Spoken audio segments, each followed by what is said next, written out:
자, 이번 시간에는 경매의 전체 흐름도에 대해서 한번 살펴보는 시간을 갖도록 하겠습니다.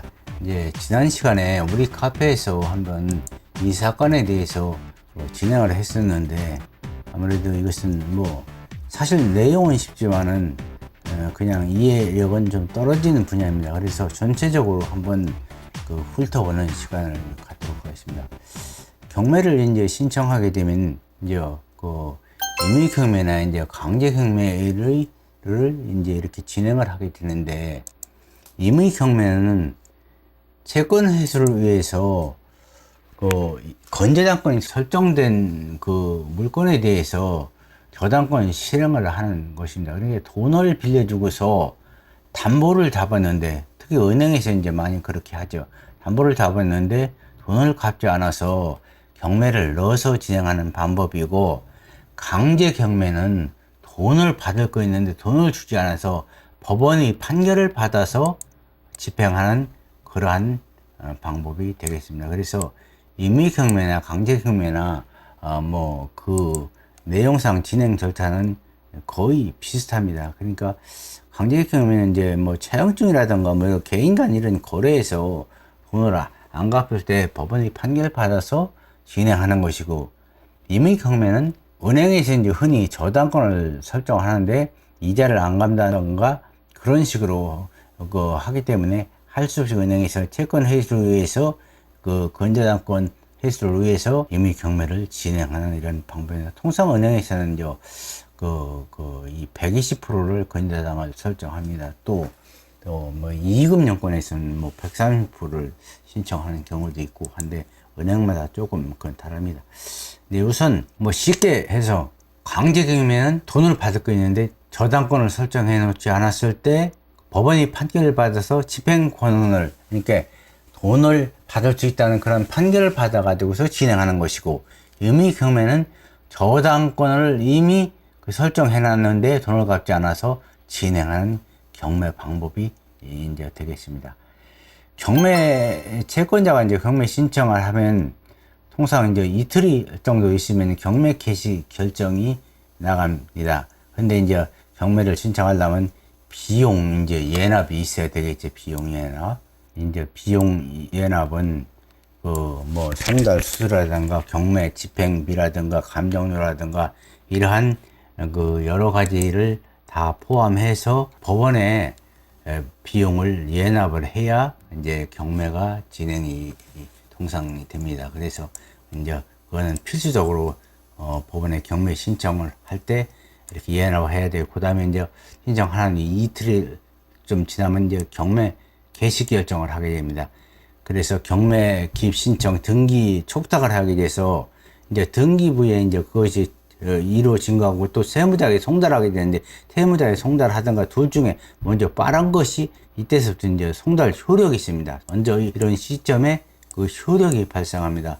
이 효력이 발생하면 이후에 모든 이의사항이라든가 혹은 대항력을 갖게 되고, 예를 들어서 주인도 경매 신청 채권자에 의해서 대항을 할 수 없게 됩니다. 그래서 경매 개시 결정이 중요한 겁니다. 경매 기입 등기를 한 시점이 아주 중요합니다. 그래서 이제 경매 개시 결정이 내려지면 이제 경매 결정 송달을 이제 하게 되는데, 송달이 빠르건 경매 개시 등기가 빠르든 빠른 것으로 그 효과가 나타나고, 그 다음에 결정에 대해서 이제 문제가 있으면 집행정지나 특시 항고를 통해서 이의 신청을 할 수가 있습니다. 그래서 그렇게 되면 그 다음에 이제 예납한 예납금을 가지고서 현황조사라든가 그 다음에 감정평가라든가 이렇게 하고, 그 다음에 공과금에 대해서 최고를 하게 됩니다. 행정관사라든가 세무서라든가 이런 것에 최고를 하게 돼서 당신네들 돈 받을 거 있으면 신고를 하라. 채권 신고 최고를 하게 됩니다. 그래서 이런 식으로 진행을 하고, 그 다음에 이제 경매가 결정이 되면은 경매 이제 준비라, 여기 준지라고 있는데 이건 잘못된 오타이고 경매 준비입니다. 경매 준비라게 되면은 경매 물건 명세서를 작성하고 입찰 서류를 준비하고 최초 경매 기일을 지정을 하고서 이제 이해관계인에게 이렇게 통지를 해야 됩니다. 이해관계인에 통지를 하는데 여기서 이제 이해관계인에 대한 통지도 상당히 중요합니다. 이게 지금 누락되면 법원이 귀책사유입니다. 그래서 나중에 예를 들어서 경매 입찰을 했을 때 그 낙찰가를 잘못 썼다 했을 때 그 이해관계인의 통지가 누락된 부분은 법원의 귀책사유이니까 그 낙찰 불허가 신청을 신청해도 쉽게 내주고 그럽니다. 그래서 나중에 이제 경매가 이제 진행이 되면은 경매가 진행에는 이제 경매할 7일 전에 입찰 서류를 열람을 할 수 있습니다. 열람을 할 수 있어서 이때 가서 이제 열람을 해가지고서 그 물건에 대해서 살펴볼 수 있고, 그 다음에 이제 입찰 당일날 입찰에 이제 하려고 하면 보통 이제 10시부터 입찰 개시를 뭐 하는 법원도 있고, 이거는 10시라고 했는데 10시 반에 하는 경우도 있습니다. 입찰 서류를 이제 열람을 하는데, 입찰 서류를 이제 열람하는 사람은 지금 옛날에는 종이 입찰 서류라서 그걸 가서 열람을 이렇게 했습니다. 그런데 지금은 이제 컴퓨터로 하는 법원도 이제 많이 있고 하는데, 이렇게 한번 하는 것이 좋습니다. 하는 것이 좋고, 이제 초보들은 이제 하는데, 이제 고수들은 또 멀리서 이거 열람도 않고 멀리서 봅니다. 그러면 그 서류를 열람한 사람이 몇 사람인가 이런 걸 대충 파악해 가지고서 이것이 입찰가를 좀 더 써야 되겠다, 많이 써야 되겠다, 뭐 이렇게 결정을 해 가지고서 또 하는 경우도 있습니다. 또 입찰표 작성은 이제 그 입찰표에다가 실제 이제 자기가 입찰할 금액과 최저 입찰 보증 금액을 넣고, 보증 금액은 뭐 그대로 최소한 보증 금액 이상으로 넣어야 됩니다. 넣어야 되고, 그 낙찰가는 자기가 원하는 곳에 해가지고서 이제 입찰 봉투에다가 넣고서 전부 도장 찍고, 법원 그 서류는 사인이 안 됩니다. 도장을 찍어야 됩니다. 도장을 찍고서 이제 여기 11시 10분에 입찰 마감이라고 했는데, 이것도 이제 법안에 따라서 다릅니다.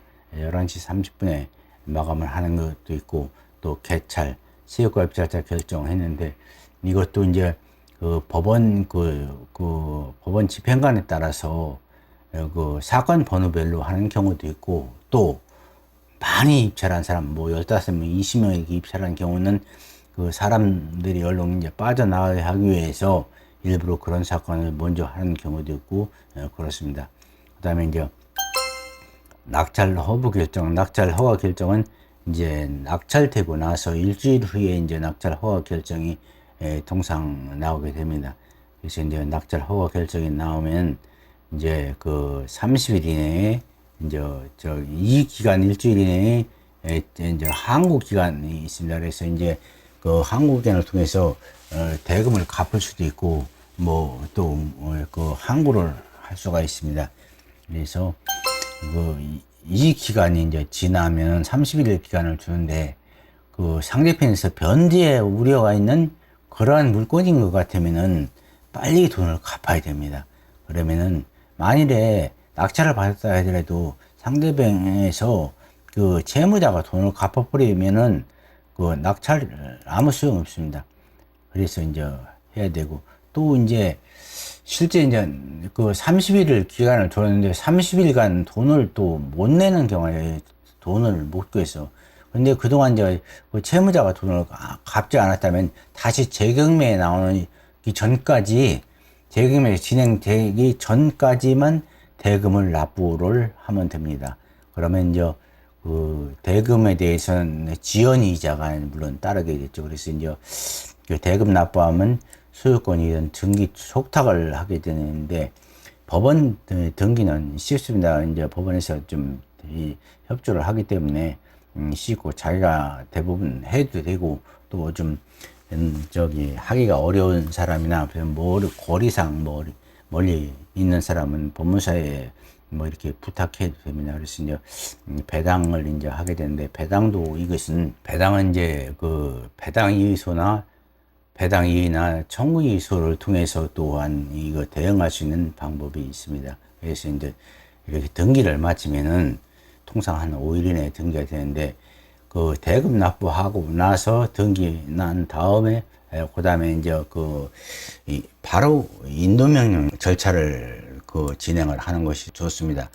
인도명령은 6개월 이내에 해야지 6개월이 지나면 민사소송으로 가게 됩니다. 민사소송으로 가게 되기 때문에 그러면 절차적으로 기간도 많이 지나는데 일단 영도를 할 때는 인도명령 신청을 해서 인도명령 허가를 받아서 인도명령 허가는 보완이나 보정명령 없이 절차적인 하자가 없다면은 통상 1, 2주만 나오고 빠른 경우 일주일 정도만 나옵니다. 그래서 인도명령을 받아가지고서 양날의 이제 한편으로는 협상도 하고 한편으로는 이제 인도명령을 진행을 해도 됩니다.